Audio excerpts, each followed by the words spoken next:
Hey, it's a Friday now. Some eagle-eyed viewers are going to spot I've got a little tiny dark spot right there. I had my brush cutter out today. I was knocking down some bushes and stuff.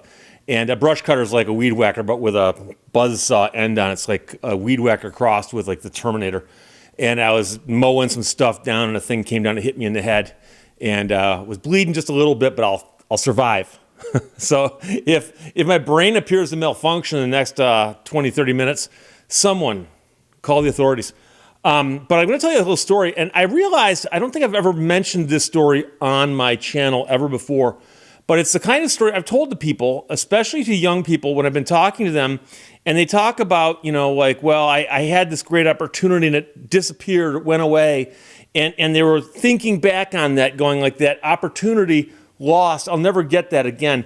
And I think this is an important story, and I've looked back on this and actually realized later that I dodged a bullet, but I didn't know it at the time. And so what happened is this. I worked in radio for a few years, and at one point in time, I was working weekends in Flint, Michigan, as a disc jockey, and I was working during the day, Monday through Friday, at a business that I had with one of my brothers. And so Monday through Friday, sat in an office, did some business work, and Saturdays and Sundays was a disc jockey up in Flint. And one day I'm flipping through the newspaper because I got time to kill at my office job. My brother was obviously out of the office. And I find an article in the paper about a Detroit radio station, and they're interviewing the program director, the guy who runs the radio station, who hires and fires disc jockeys and does the programming. And I recognized his name. He was the program director at a radio station I had interned at 6 years earlier. 6 years earlier. And I thought, oh, I know this guy. I read the article, and I thought, that's really cool. I didn't know he's back in town. I thought he was out of state at a different radio station in another state. And so I thought, well, I'll write him a little note. So I wrote him a note and said, hey, good to see you're back in town. You'll recall that I interned at the station with you back in 1981. And since then, I went and worked in radio. I bounced around a bunch of different radio stations. And right now, I'm working weekends up in Flint, and I'm doing an office job Monday through Friday. And I just said, good to see you in the paper. I hope you're well. He called me. He goes, Steve, it's the greatest thing ever. I'm glad to hear from somebody who worked at that station 6 years ago. How are you doing? I said, I'm doing great. And he said, would you be interested in working here at this radio station in Detroit on the weekends? I said, I'd love to. Why? And he goes, well, I'm looking for weekend people right now. And I said, you're kidding me? He goes, no. He goes, do you have a tape? And if you're in radio back then, you'd have a tape of just what you sound like on the radio at your most recent job. So a lot of times job offerings would say, send us a tape and a resume. And a resume lists where you worked, and a tape would show what you sound like. He goes, do you have a tape? I said, absolutely. He goes, how about this? He goes, come by the station tomorrow. Can you come by tomorrow? Sure. Come by tomorrow, bring a tape, bring a resume, and we'll sit and catch up, and I'll listen to your tape. I said, great. So I drove to the radio station. I knew where it was. Went in and said, hey, I got an interview with the PD. They said, hang on. They went and came back, said, come on, you're good. Go back. I haven't seen the guy in 6 years. Hey, how you doing, my friend? Shake hands. We sit down. We share war stories. I tell him about how I worked in Bad Axe, then Saginaw, and then Frankenmuth, now Flint. There's some ups and downs in there. And he had bounced around a couple times too, but he was bouncing around from places like Detroit to Miami to, much larger markets. And this is a rock and roll station. Detroit at the time had 3 rock and roll stations. At one point they had 4, album rock stations. And so he goes, let's hear the tape. So I pull out the tape. He's got a tape deck right here, probably a Pioneer. Sticks in the tape deck. He hits play. It's like 3 minutes long. He listens to a bunch of breaks. He goes, dude, that's pretty good. That's good. He goes, here's the deal. He goes, we're owned by a corporation in New York City. And I knew that. And he goes, they own 7 radio stations, because back then you were limited to 7, 7, and 7. 7 FM, 7 AM, 7 TV stations. And he goes, so we're one of the 7 radio stations that are owned, by this big corporation. He goes, they let me do whatever I want. However, they've got one stipulation. Before I hire somebody, that person's got to come into the station, into our studio, and cut a tape of what they'll sound like on our station. He goes, so in your tape, you're saying things like, WTRX Flint, which you wouldn't be saying here, and also you'd be playing different music, because you could hear me coming out of songs and going into songs in the other tape. He goes, so I need you to come into our production studio and take a bunch of records, believe it or not, LPs, and do a bunch of breaks using our call letters, our slogans, our stuff. He goes, can you do that? I said, I'd love to do that. He goes, okay, let me bring in the production director, who's the guy who makes all the commercials. And I knew who he was because he'd worked at the other radio station. So a lot of this, people knowing each other, that's a lot of how it works in radio. And he brings the guy and he goes, do you know? And I go, yeah, I know you. And we shook hands. He goes, yeah. He goes, okay. He goes, so here's the deal. He goes, Steve's going to come in and cut a tape for us. And the program director and the production manager look at the schedule, and the guy goes, about 2-3 days down the road, can you come by about 6 o'clock in the evening? Because that guy also had an evening air shift. And he goes, so I'm done with production. I go into the air studio, but if you come in at 6 o'clock, I can show you how the production studio works. You can cut your tape. You can give it to me when you're done, and we're good. And no one else will need the studio at that time. I said, great. A couple days later, I come by the station at 5:55, ring the bell. The guy comes up and gets me. Hey, how you doing, man? We go in the studio really quick. He shows me how it all works. I'm not making this up. Reel-to-reel tape player. A beautiful console. For those of you who work in radio, you know what that means. You got a nice console, all this big glass, and I'm looking through the window at him in the air studio. And he grabs a stack of LPs and goes, here you go. You know which songs we play. He goes, just, coming out of one song, say this and, give the station ID, that kind of thing. And he goes, they probably want you to do 5 or 6 breaks. 5 or 6 breaks. Not even a full 3 minutes, probably more like a minute and a half or 2 minutes. But they just want to hear your voice, your energy, what you sound like, and what you're going to sound like on the radio here. He goes, but trust me, he goes, if the PD likes you and sends you in, he goes, they've never turned anyone down. Never. Not once he's approved them, they've never been turned down. So I go, cool. So I record the tape, I listen to it, I like it. I take the tape off the reel-to-reel, I put it in a box, I go like this through the window, and the guy comes out and gets it. He goes, I'll give it to the PD tomorrow. And I go, great. And of course, now the PD has got to take it and mail it to New York, and then New York's got to call and say, yeah, go ahead. Okay? So this is like Wednesday or Thursday of the week, and this is important because the schedule works out like this. And so I'm thinking to myself, how long does it take the guy to take a tape, mail it to New York? He's probably not going to FedEx it. It's not the most important thing on earth. He'll probably hear, I'm guessing, by like next week sometime, right? Right. So I go about my life, and I'm all excited because I'm on the edge.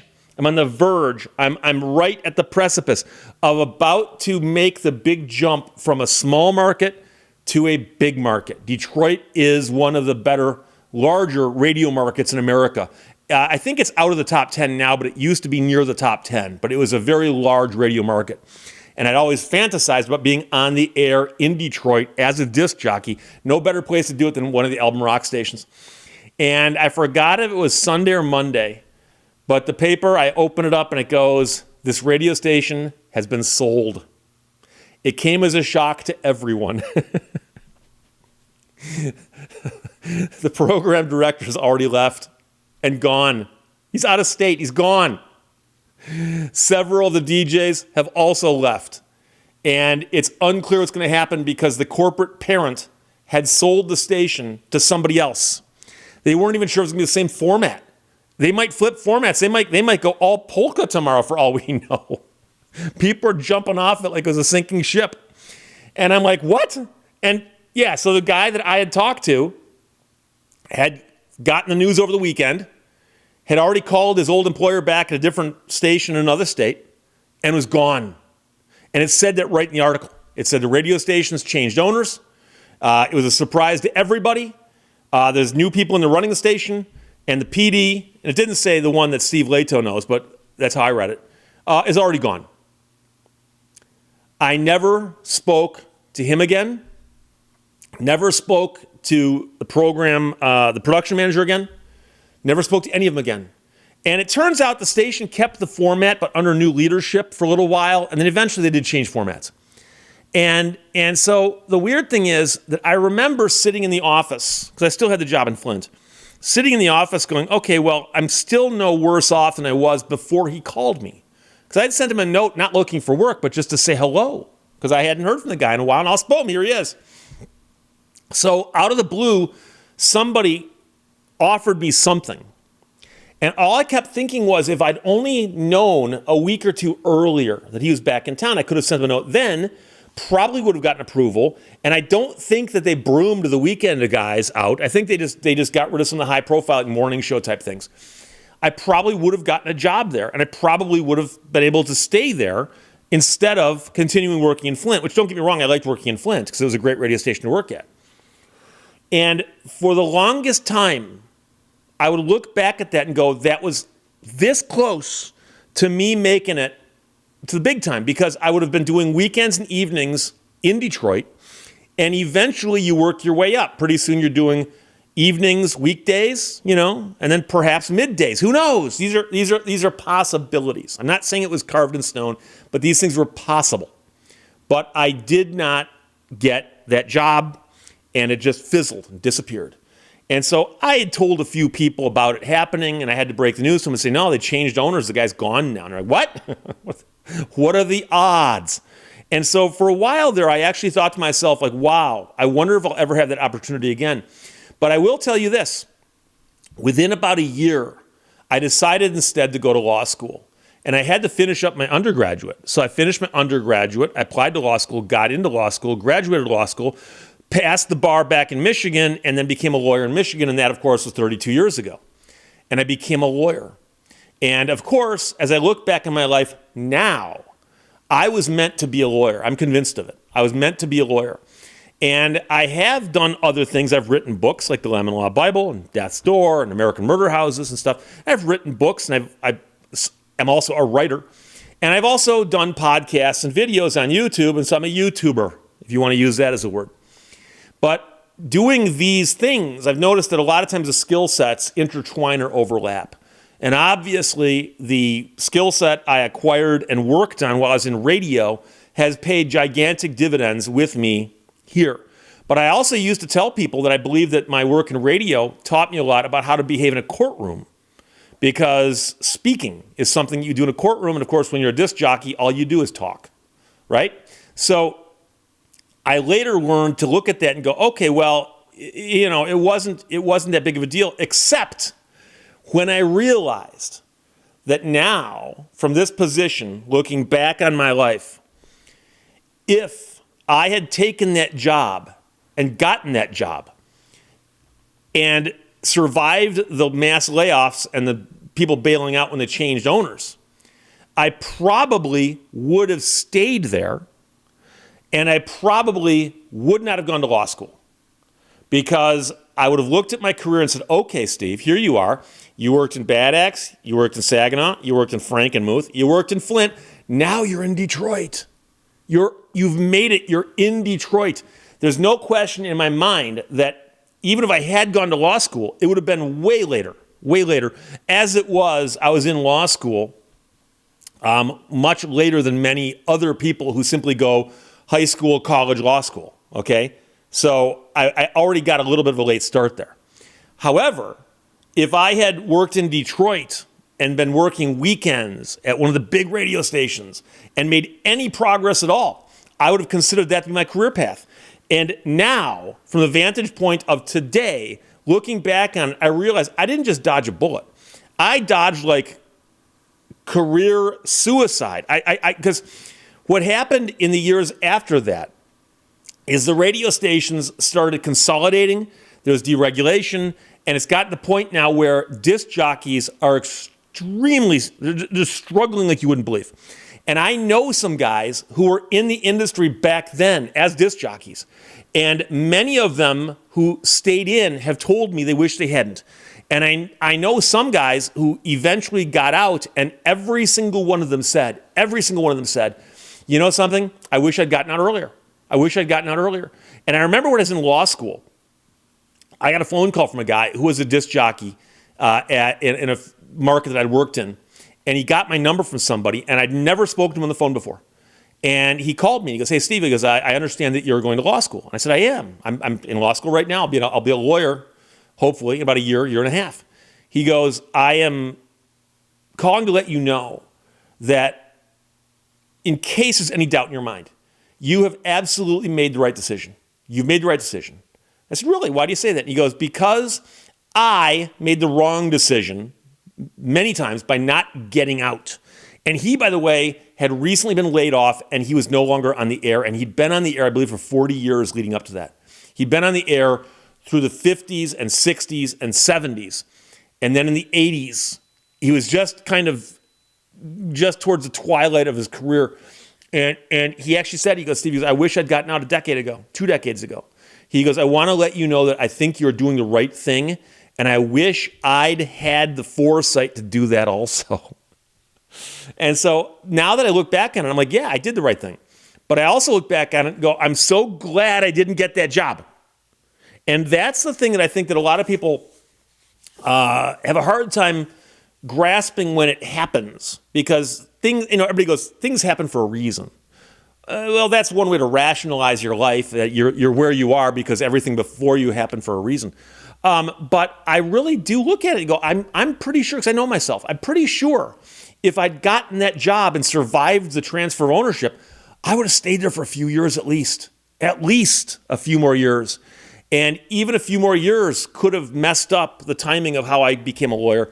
So, one of the things that I know that when I was thinking about going to do my undergrad and do my law school and do all that, I started doing the math going, oh my gosh, it's going to be a few years for undergrad, a few years for law school. How old will I be when I become a lawyer?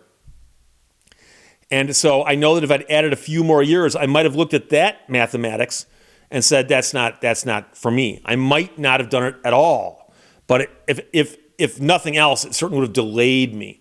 So the weird thing is, if you took a snapshot of how I felt the morning I opened the paper, and it said, this station just changed owners and the PD's already gone back to another state, that to me was crushing. And now I look back at that day and go, I'm so glad that happened. I'm so glad that happened. And you might say, but Steve, do you kind of wish the guy hadn't even called you in the first place? No, because we sat and talked in his office. We had a great conversation. It was fascinating. I'm still fascinated by radio. I find radio a fascinating concept. It isn't what it used to be, but when I talk to people who work in radio, we exchange these great stories. And so this is the one. That's the one that got away. That's the job that was dangled in front of me and disappeared through no fault of my own. And no, they didn't sell the station because of the fear that they'd hire me. One of my friends jokingly said that. So when you are going through life, and yes, I'm the old guy now. When you are going through life and something happens, I'm not saying that there's a greater force above you or somebody pulling the strings or everything happens for a reason, but stay open-minded and don't let something like that hobble you or make you think like, oh, that was the last chance I'm going to get. I guess I'm done now.